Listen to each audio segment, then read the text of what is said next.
konajúci sudca vo veci trestnej veci na...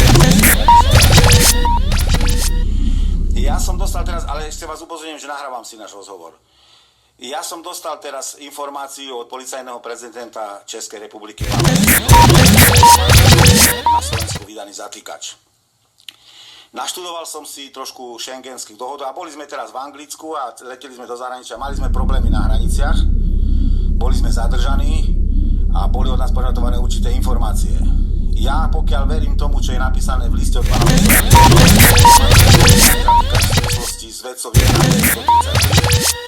a ďalej som si preštudoval, že môže byť zadržaná, keď pôjde lietadlom, alebo keď pôjdeme autom na Slovensko v Skalice, alebo voci ktorom prvom policajtom, ktorý nás zastaví. Čiže ďalej som si prečítal, že môže byť 24 hodín uväznená.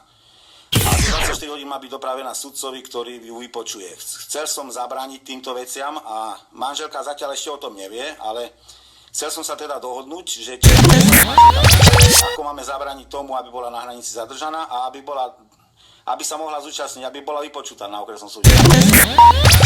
Ak je nutné, aby bola vypočutá.